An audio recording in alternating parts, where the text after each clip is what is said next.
Beralih ke informasi lain, Gubernur DKI Jakarta meminta BUMD Jakpro bekerja sama dengan Finlandia untuk pengelolaan air limbah dan sampah di ibu kota. Kerjasama ini ditargetkan mulai berjalan tahun depan. Nantinya kerjasama Pemprov DKI Jakarta dengan Finlandia akan berbentuk business to business. Jakarta akan membeli teknologi pengolahan sampah dan limbah dari Finlandia yang selama ini terkenal sangat maju. Basuki Cahayapurnama atau Ahok mengungkapkan rencana kerjasama ini saat menerima kunjungan Presiden Finlandia Sauli Niinisto di Balai Kota Jakarta. Tidak hanya mengenai pengolahan sampah, Jakarta juga berniat membeli bus listrik dari Finlandia. Bus listrik yang ramah lingkungan itu akan dioperasikan sebagai armada Transjakarta.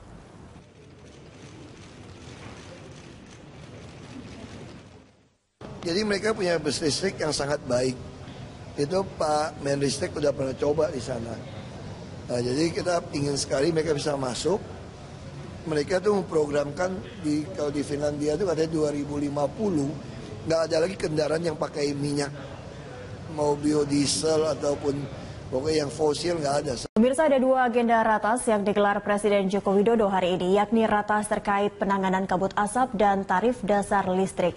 Selain itu, dalam pekan ini pemerintah juga akan meluncurkan paket stimulus kebijakan ekonomi ke-6 yang mencakup pemberian insentif kepada para investor di kawasan ekonomi khusus. Informasi selengkapnya akan disampaikan oleh Mario Delima langsung dari Istana Negara, Jakarta. Ya, Mario, ada yang bisa disampaikan dari poin utama apa saja yang akan dibahas nantinya di ratas kabut asap dan tarif listrik hari ini? Selamat siang, Cakri. Memang pada hari ini akan dilakukan dua ratas. Yang pertama adalah tentang kabut asap, dan yang bisa kita gali dari ratas tersebut adalah beberapa pekan ini memang pemerintah fokus untuk rapat terbatas dengan menteri terkait, yaitu Kehutanan dan juga Menko Polhukam, terkait dengan kebakaran hutan yang masih terjadi sampai saat ini. Dan beberapa poin juga terakhir pemerintah memanggil peneliti dari UGM untuk menerima apa-apa saja masukan dari para akademisi terkait dengan gambut, dan kemungkinan hal tersebutlah yang akan dimasukkan ke dalam rapat terbatas ini yang akan tertuang dalam bentuk perpu. Apa saja yang akan dibahas tersebut nanti sore kita akan mengetahui sekitar pukul 4 atau jam 5 sore, karena memang rapat tersebut masih akan berlangsung. Namun poin-poin tertentu yang tadi dibicarakan, tadi sempat kami bicara dengan Pramono Anung, ia mengatakan bahwa kesepakatan atau poin-poin tersebut akan terbentuk dalam bentuk perpu yang akan dikeluarkan dalam waktu dekat. Hal ini penting karena memang penanganan kebakaran hutan yang sudah terjadi 17 tahun ini dirasakan masih kurang. Apabila hanya dibentuk dalam undang-undang, maka harus dilakukan perpu agar tidak terjadi lagi hal-hal pembakaran yang terjadi sampai saat ini. Dan juga untuk ratas kedua adalah tarif dasar listrik, Cakri, dan hal tersebutlah yang dirasakan oleh kami para awak media, bahwa hal tersebut yang akan dimasukkan ke dalam salah satu paket atau poin dalam paket kebijakan, karena paket kebijakan ini sangat penting untuk investor memastikan tarif dasar listrik di Indonesia yang sangat fluktuatif naik turunnya. Oleh karena itu akan dibentuk dalam bentuk tarif dasar itu akan dibentuk dalam sebuah kebijakan. Namun kami masih tidak mengetahui apakah nanti akan terbentuk apa dimasukkan dalam poin tersebut, Cakri. Lalu sudahkah ada informasi kebijakan apa saja yang nantinya akan diterapkan dalam paket kebijakan ekonomi ke-6 kali ini?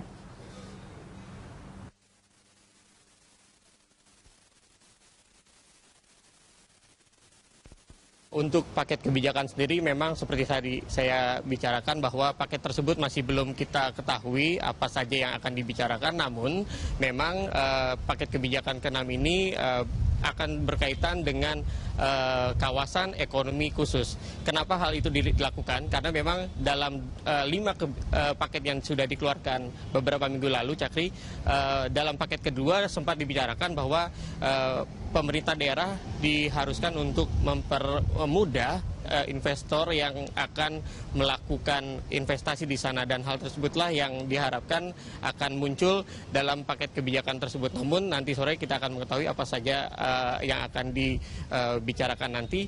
Namun sampai saat ini masih kita tunggu, Cakri. Pemerintah terus menggelontorkan berbagai paket kebijakan ekonomi untuk mendorong investasi dan menciptakan iklim usaha yang lebih kondusif. Paket kebijakan baru yang dirilis pemerintah di pekan pertama November 2015 ini lebih fokus pada fasilitas dan insentif bagi investor kawasan ekonomi khusus, serta pengaturan sumber daya air dan sistem penyediaan air minum.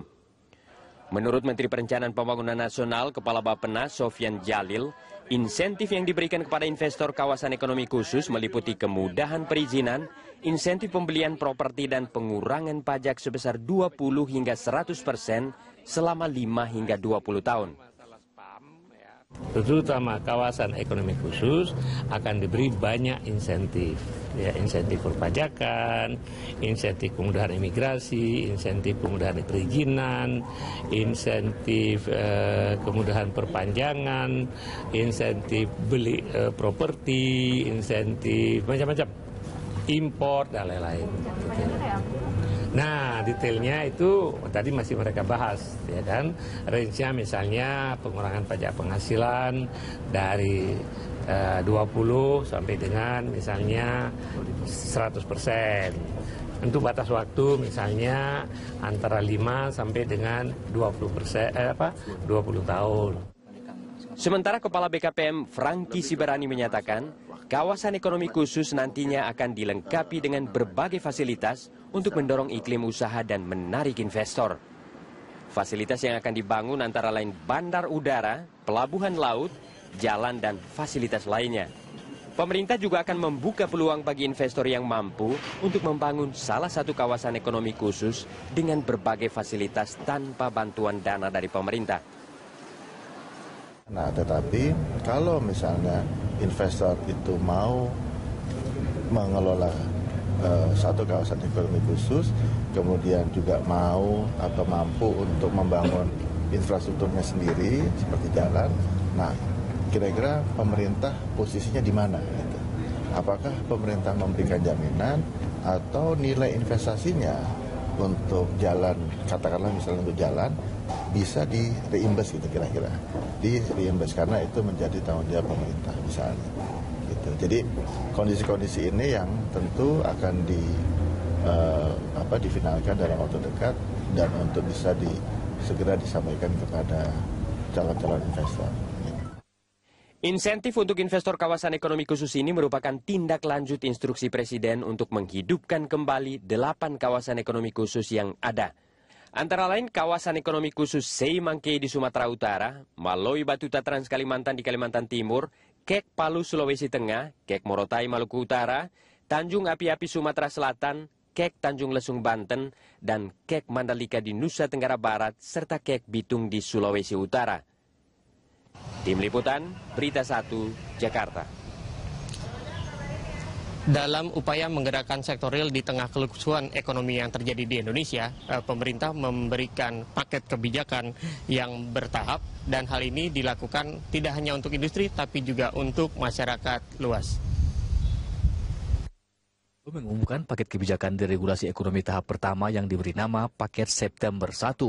Paket kebijakan deregulasi ekonomi ini mencakup 3 poin penting. Presiden optimistis paket ekonomi ini dapat memperkuat industri nasional, mengembangkan UMKM dan koperasi, serta memperlancar perdagangan antar daerah. Pada paket ekonomi tahap kedua, fokus kebijakan lebih banyak diarahkan untuk mempercepat proses investasi dan pemberian fasilitas perpajakan. Kemudahan perizinan diberi bagi investor yang akan membangun pabrik di kawasan industri. Mereka cukup mengurus sejumlah izin yang memakan waktu hanya sekitar 3 jam. Pada paket kebijakan ekonomi tahap ketiga, poin yang dimasukkan dalam paket tersebut adalah perhitungan harga BBM dan tarif listrik, serta penurunan bunga bank.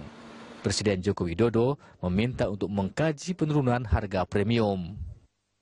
BKPM menyiapkan 2 kebijakan baru dalam paket ekonomi jilid 4 yang masih terkait investasi dan kemudahan impor barang lokal.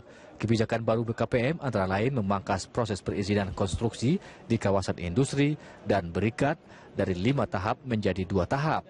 BKPM juga memberikan kemudahan bagi investor yang rajin menyampaikan laporan kinerja penanaman modal berupa rekomendasi percepatan jalur hijau untuk mendatangkan barang modal, termasuk mesin dan bahan baku. Selanjutnya, pada paket kebijakan jilid kelima, fokus pada pembebasan instrumen investasi real estate investment trust dari pajak berganda, deregulasi perbankan syariah, dan pemangkasan persentase pajak penghasilan atau PPA final revaluasi aset, baik untuk BUMN, perusahaan swasta maupun orang pribadi. Demikian informasi dari Istana Negara. Saya kembalikan ke Anda, Cakri Miller di studio. Ya, baik. Terima kasih Mario untuk laporan Anda. Pemirsa, laporan langsung Mario Delima dan dari Istana Negara, Jakarta.